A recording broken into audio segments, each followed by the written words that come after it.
D&D rules everyone ignores. Even though D&D 5e is pretty straightforward with how a lot of stuff in its game works, the sheer bulk of all the books, reprinted rules, and sheer laziness of some tables causes a lot of stuff to be trashed or downright ignored. And as someone as terminally D&D pilled as me, I can't help but cringe when I see tables overcomplicate a scene in their games by either choosing not to use an official rule, or waste 10 minutes scrambling through the books just to find them. So here's a full set of rules that are quite frankly really well known in the community that nobody cares about anymore. Hope you will enjoy. Jumping. Yeah, this is the whole reason I made this video. Jumping in D&D is a terrifying enigma, and almost every table I've played at seems to run jumping rules differently. The official rules state that long jumps cover a number of feet equal to your strength score, and high jumps cover 3 feet plus your strength modifier. And that's not even counting the fact that if you don't get a running start for either of them, you have the distance you cover. Since you need to remember 2 different types of calculations, and that one uses your score while the other your modifier, it makes this a deceptively difficult rule to keep in mind. The rule is also meant to make it easier for DMs to hand-wave skill checks related to jumping, but since nobody ever remembers how to do it, they wind up asking to roll for athletics anyway. Some tables even know the rules, but choose to ignore it just because they think rolling to jump is still cooler, which, considering lots of martial players like to spec into strength, means they get indirectly nerfed by having to beat rolls they would have passed regardless. Futuristic Guns. Nobody knows why the Dungeon Master's Guide has weapon details for laser pistols and laser rifles. We're not playing a futuristic Star Wars game, we're playing medieval fantasy D&D. You can't just say non-magical laser guns exist in your world and call it a day. Nobody uses these things anyway because the damage they do is busted compared to any of the other official weapons. There's not even other types of futuristic weapons to use, so these are the only ones, making it so that even if you wanted to use futuristic weapons, you wouldn't have any options to choose from. And even Artificers, the class brought into the game with a gimmick for using guns, sweats at the idea of asking if they can have one of these. Pet scaling. Unless you're playing a Beastmaster Ranger from the new rulebooks, no pet you'll find in the game will scale with your player level. They can't level up or learn new skills, forcing characters to abandon the animals they befriend early on for stronger ones down the line. Palworld is a good game to compare this to. The problem is, if you have attachment issues like me, you'll wind up obsessing over the stupid little creature you found at the start of the game, and you'll want to turn them into a beast of ultimate destruction by the end of the campaign. So most tables opt to ignore the warning signs encouraging against monster leveling and homebrew their own ways to make them stronger, usually by borrowing from the Ranger and Artificer. This means literally everyone can get what makes these 2 subclasses unique, but I guess them being able to revive their dead pets is still worthwhile.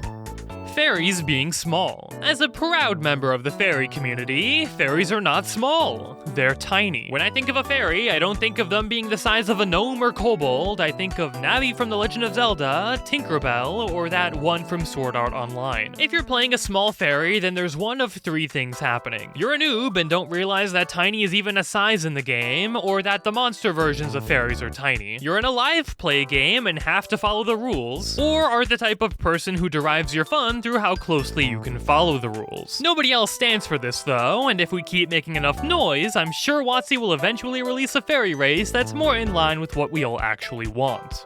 Plasmoids. Okay, now not everyone does this, but with how popular my anime slime homebrew was back in the day, I can swear it's more common than you think. People like to make their plasmoids look more humanoid by putting a face and slimy hair and stuff on them. Guess it gives them more personality and expression, which is what these players are after. And speaking of anime tropes, my new RPG book, Silver's Monster Girl Manual, is in full swing on Kickstarter. Tons of your favorite D&D monsters are getting fully fleshed out to make them perfect as playable characters and NPCs. Owlbears, liches, slimes, Dolahan all have remixed takes on their classic lore, coupled with gifts they can give and fantastical date spots to explore. That rhymed. Join Silver, Gwen, and Desmond as they write reviews on every monster and rank them on a scale of 1 through 10. If you've watched Interspecies Reviewers, then you know what I was going for with this, just as the family-friendly version. The book's system neutral and perfect for any game you wind up playing, and we also have a beautiful metallic kanji dice set up for grabs, an entire freaking figure of the main character, Silver, and early backers can even sign on to become reviewers in the actual book. The Kickstarter will only last a month, so check it out using the link down below. But anyway, back to the video. Bard Bard Initiative. Jack of all trades lets bards add half their proficiency bonus to every ability check they're not proficient in. Well, did you know that the feature also bumps up your initiative rolls? People usually get confused because checks are usually paired with skills, but nobody ever considers that initiative is a dexterity check. And since D&D says you're rolling initiative without proficiency, something you can't even get proficiency on even if you wanted to, it slaps on the bardic inspiration bonus. If you're playing on a digital table that does all the math for you, your bard already has this bonus. But for pen and paper players, most have no clue about the bonus, and DMs will insist that's not how it works while ignoring the fine print entirely. Hazard shapes. There are two rules in D&D that conflict with each other based solely on how most battle maps and spells work. Basically, a battle map is usually a bunch of tiny squares 5 feet in size, and you can hop over to any adjacent square at the cost of 5 feet. Now, a lot of spells state that they explode in a radius, making you think of a circle, right? Well, the Pythagorean theorem would like to have a word with you, because that's not how shapes work. If D&D 5e's movement was more realistic, it should cost extra speed to move diagonally. But since it doesn't, that means any sphere is actually a cube. Even if spheres did exist, issues always come up where characters slightly overlap the hazard area and the DM has to make a call on if they're affected or not, with the most common rulings being that circles do exist, and if you're more than halfway in the zone, you're gonna get hit by it. Most of the people ignoring this rule come from older editions of D&D where movement made more sense, and everyone else is scrambling to figure out if their fireball spells should be cubed or circular. Leveling up after death. Although D&D's official Adventures League games tend to plop dead characters down to level 5, most tables tend to let players with dead characters roll up new ones at the exact same level as the party. There's older editions of D&D that would beg to differ, but those were different times, and 5e's rules are built up for different styles of progression. So even though there's other external rules floating around that would suggest DMs punish players by dropping them down levels, almost nobody uses them. It also doesn't help that 5e doesn't recommend how to deal with this in non-organized games, so everyone's just making it up as they go. Short rest spam. There's no limit on how many times you can take a short rest in D&D. And with so many classes having features that recharge after a short rest, it'd be a no-brainer to take one after every encounter. Sometimes players don't though, because the area they'd want to rest in would be too dangerous to stick around in. Or, more commonly, players just feel guilty resting that often and choose to ignore it until it's absolutely needed. The fighter, monk, and warlock suffer the most from this, as they thrive in dumping their whole kits in every combat, but not wanting to break the adventuring flow of the game, whether that's an actual issue or not, is a pretty common fear at tables.